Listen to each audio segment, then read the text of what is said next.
Super. माना वो तुम्हारे पापा थे, पर मेरा वो जिगरी दोस्त था। Hello everyone, welcome back to my channel. তোমরা সবাই কেমন আছো? আশা করি সবাই ভালো আছো। তো আজকে আমি কুলি মুভি বক্স অফিস কালেকশন আর বাজেট নিয়ে কথা বলবো। তার সাথে কথা বলবো যে পাবলিক সিনেমা দেখে বেড়াইতেছে, তারা কি রিভিউ দিতেছে, মুভিটা ভালো খারাপ, তো সেটাও আলোচনা করব। তো তার আগে বলে দিই, তোমরা যদি মুভি রিভিউ দেখা পছন্দ করো বা মুভি বক্স অফিস কালেকশন শোনা পছন্দ করো, তাহলে আমার এই চ্যানেলটা সাবস্ক্রাইব করে দাও। তাহলে চলো শুরু করা যাক এই মুভির বক্স অফিস কালেকশনটা। তার আগে বলে দিই যে এই মুভিটার বাজেট কত। তো এই মুভিটার বাজেট হলো 350 কোটি টাকা বাজেট শোনা যাইতেছে।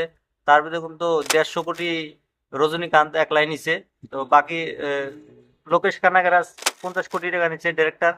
তো এই মুভির প্রথম দিনে বক্স অফিস কালেকশন আছে টোটাল ওয়ার্ল্ড ওয়াইড তোমার 151 কোটি টাকা বক্স অফিস কালেকশন করছে ওয়ার্ল্ড ওয়াইড প্রথম দিন। তারপর এই মুভিটা প্রথম দিন বক্স অফিস ইন্ডিয়া নেট করছে 65 কোটি টাকা। তারপর সেকেন্ড ডে তোমার বক্স অফিস কালেকশন করছে তোমার 54 কোটি 75 লাখ টাকা। তারপর হলো শনিবারের দিন তোমার হলো 39 কোটি 5 লাখ টাকা বক্স অফিস কালেকশন করছে। তারপর যে চতুর্থ দিন সানডে, সেদিন তো পুরো মার্কেট বন্ধ থাকে, অফিস কলেজ সবকিছু বন্ধ থাকে, সেদিন এই মুভিটা ইন্ডিয়া নেট কালেকশন করছে 34 কোটি টাকা। তো এই মুভিটা ইন্ডিয়ান নেট কালেকশন টোটাল 4 দিনে তোমার হলো 193 কোটি টাকা কালেকশন করছে। তো এই মুভিটা টোটাল ওয়ার্ল্ড ওয়াইড কালেকশন তোমার হলো 380 থেকে 410 কোটি টাকা বক্স অফিস কালেকশন করছে। তো এই মুভিটা কিন্তু অলরেডি বাজেট রিকভার করছে। তো এই মুভিটা এখন যেটা কালেকশন করব, আরো তো দিন পরে আছে, তো যেগুলা কালেকশন হবে সেগুলো সব প্রফিটে যাব। তো তারপর কিন্তু তোমার 200 নাকি 250 কোটি টাকা এই মুভি স্যাটেলাইট বিক্রি হয়ে গেছে অলরেডি। তো মুভি লোকসানে নাই, মুভি সুপারহিট সাবিত হয়ে গেছে 4 দিনেই।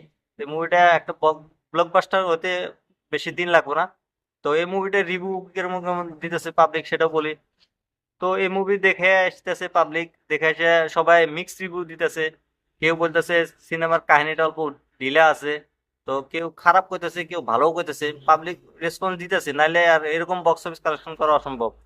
মুভিটা আমিও দেখছি, মুভিটাতে রিভিউটা অল্প মিক্স আসতেছে, কিন্তু মুভির কাহিনীটা অল্প ঢিলা আছে, কিন্তু খারাপ বলা যাবে না, এভারেজ কাহিনী। মুভিটা ভালো লাগছে অলরেডি সবারই। তো এই মুভিটা দেখা যাক আগে আরো কত দূর বক্স অফিস কালেকশন করতে পারে। আমার মনে হয় এই মুভিটা কমসে কম 700 থেকে 800 কোটি টাকা বক্স অফিস কালেকশন ইজি করে দেবো। তো এরকম রিভিউ দেখার জন্য তোমরা আমার চ্যানেলটা সাবস্ক্রাইব করে দিও, কারণ আমি এই চ্যানেলে সবসময় এরকম ধরনের আপডেট দিয়ে থাকি।